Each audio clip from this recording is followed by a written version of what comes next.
बिहार में खान सर और हमारी अयोध्या में ऋषभ सर।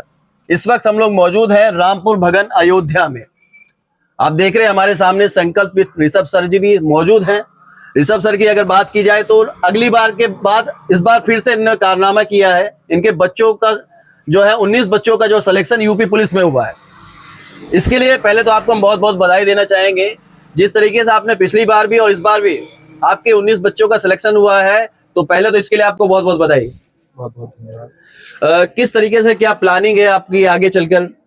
देखिए, जिन बच्चों का सिलेक्शन हुआ है, मेरा मानना है थोड़ा आगे आ जाइए सर।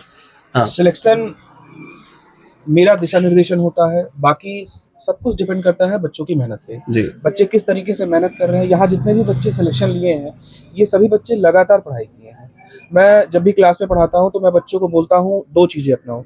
एक तो आप लर्न करिए, प्रैक्टिस करिए, रिवाइज करिए, और उसके बाद आप जो है, अगर आप दिन में 4 घंटे पढ़ रहे हैं, वो आपकी जो रेगुलरिटी है वो लगातार होनी चाहिए। कंटिन्यूटी अगर ब्रेक होगी तो कहीं ना कहीं आप सिलेक्शन से दूर जाते हैं। और मैं अपने कोचिंग में बच्चों से चाहता हूँ कि बच्चे इन 2 बातों का अनुसरण जरूर करें, और इन 2 बातों का अगर अनुसरण करेंगे तो निश्चित सिलेक्शन उनको मिलेगा।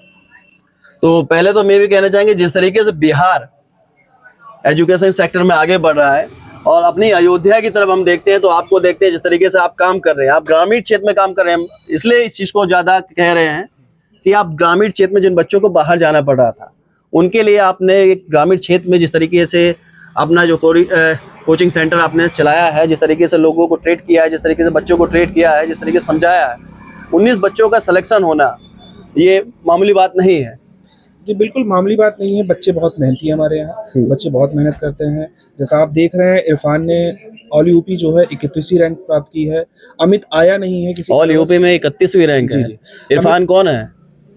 हाँ, मैं बहुत बहुत बधाई आपको। और अभी इरफान से भी बात करेंगे। जो है कैटेगरी वाइज अगर देखें, अमित कुमार है, उसने 97वीं रैंक प्राप्त की है।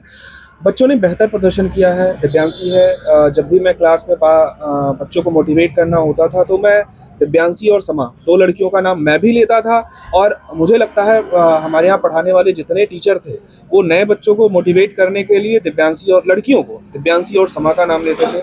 और लड़कों में बात करूँ तो लड़कों के लिए मैं हमेशा विवेक का नाम और ज्ञानेंद्र का नाम लिया करता था, क्योंकि ये लोग पुराने बच्चे हैं और इनकी मेहनत जो आप ये देखिए कि ये लगातार 2 साल 3 साल लगभग 2 ढाई साल से मैं इनको पढ़ा रहा हूँ, और इनकी मेहनत में आज तक कोई कमी नहीं आई है। ये उसी लगन के साथ, उसी पोटेंशियल के साथ ये लगातार तैयारी करते हुए जा रहे हैं, और उसी का नतीजा है कि आज ये सिलेक्शन पाए हैं। और मैं उम्मीद करता हूँ कि इनका सिलेक्शन यहीं नहीं रुके, ये आगे भी क्योंकि मैं इन जितने बच्चे हैं इन सबको मैं चाहता हूँ कि मैं दरोगा की वर्दी में देखना चाहता हूँ, और मैं ईश्वर से यही प्रार्थना करूँगा कि ये बच्चे मेहनत करते रहें और दरोगा की वर्दी ये जरूर पहने।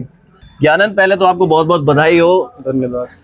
ये बताइए, जिस तरीके से आप यहाँ पर कोचिंग में लगातार तैयारी कर रहे थे, ऋषभ सर की अगर बात की जाए तो शहर के मुकाबले आजकल लोग शहर की तरफ भाग रहे हैं, लेकिन क्या अलग है कि आप लोगों ने यहाँ से तैयारी की और 19 बच्चों का सिलेक्शन भी हुआ? सबसे बड़ी बात होती है कि बच्चों का टीचर से अटैचमेंट होना, यहाँ पर वो होता है। बाकी शहर में देखा जाए तो ऐसा कुछ भी नहीं होता है। आए पढ़ाकर चले गए, मतलब उनको क्लास से मतलब है। लेकिन आप लोग बगल में, लेकिन यहाँ पर जो है बच्चों को मतलब कोई भी दिक्कत होती है हर तरीके से ट्रीट किया जाता है उन्हें।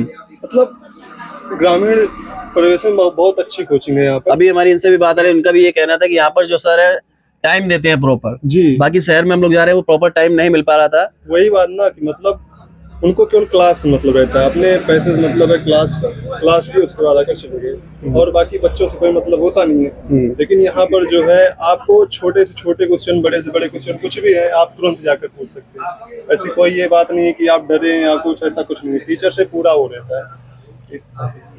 अगर बात की जाए अयोध्या में जिस तरीके से ऋषभ सर लगातार काम कर रहे हैं, क्या कहना चाहेंगे 2 शब्दों में? अगर बच्चों को आपको कुछ कहना हो तो क्या कहेंगे आप? बहुत अच्छा काम है। जो भी बच्चे तैयारी कर रहे हो आकर SWR से जुड़े, वो निश्चित ही 1 साल के अंदर में सफलता प्राप्त कर लेंगे। SWR यानी कि संकल्पित ऋषभ सर, ठीक है। ऋषभ सर से हम बात करना चाहेंगे। ऋषभ सर जी आए। बच्चों का ये कहना है कि ये लोग बाहर भी तैयारी करते रहे, बाहर भी देखे, कोचिंग में गए जा चुके हैं, लेकिन जिस तरीके से आपसे बॉन्डिंग हो पा रही है, आपसे बातचीत हो जाती है, जिस तरीके से आप समय दे रहे हैं, इसको ज्यादा बच्चे पसंद कर रहे हैं। तो आगे भी आपको ये सारी चीजों का ध्यान देना होगा, क्योंकि हम तो ये चाहेंगे कि हमारी अयोध्या लगातार आगे बढ़े। तो क्या कहेंगे? देखिए सर, जो बाहर बच्चे तैयारी करके आए हैं उनका सबसे जो मेन प्रॉब्लम होता है कि वहाँ पर टीचर्स आते हैं, पढ़ाते हैं और पढ़ा के चले जाते हैं। टीचर्स और बच्चों के बीच में जो कनेक्शन होना चाहिए वो कनेक्शन नहीं बन पाता है, क्योंकि अगर शिक्षक से एक बॉन्ड क्रिएट नहीं होगा स्टूडेंट का, तो वो अपने जो भी उसकी समस्याएं हैं वो बता नहीं पाएगा कि सर मुझे ये नहीं समझ में आया, ये नहीं समझ में आया।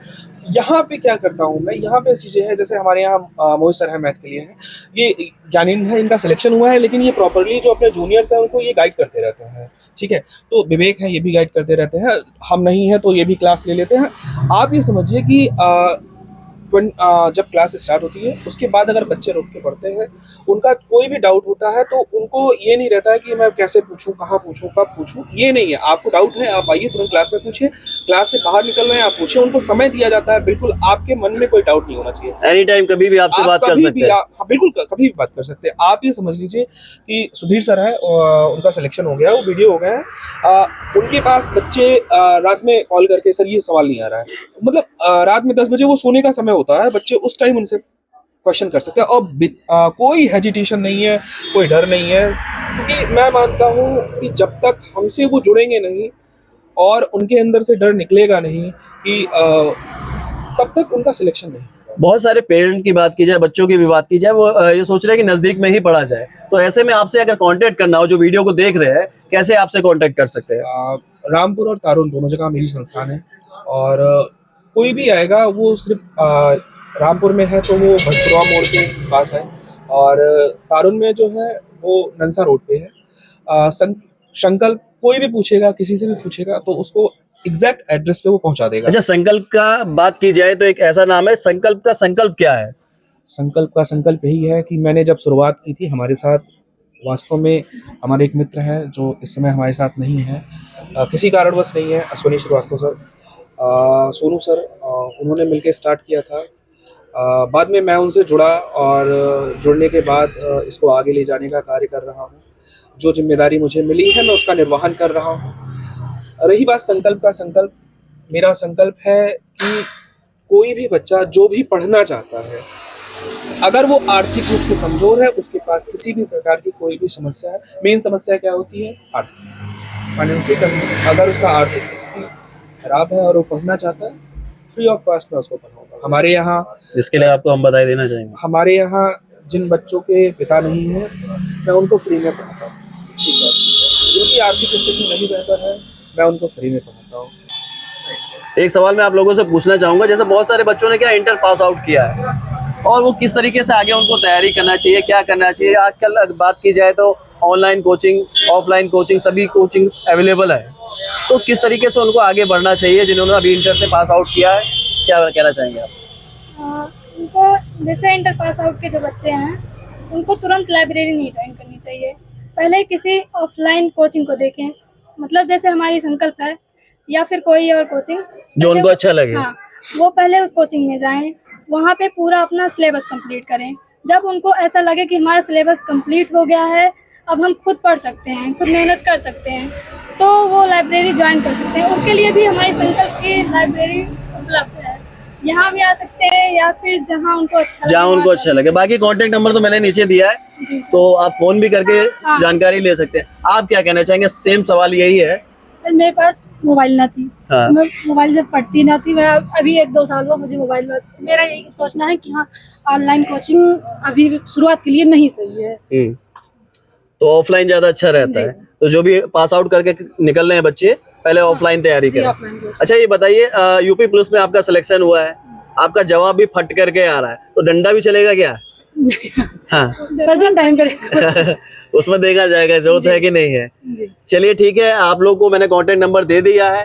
ऋषभ सर की बात की जाए, पूरे अयोध्या में जिस तरीके से वो काम कर रहे हैं, बहुत अच्छा काम कर रहे हैं, और एजुकेशन सेक्टर में इसी तरीके के काम की जरूरत है, इसलिए हम सपोर्ट भी करते हैं। आपको अच्छा लगे तो कांटेक्ट नंबर आपको नीचे मैंने दे दिया है, तो ऋषभ सर से आप बात करके देख सकते हैं।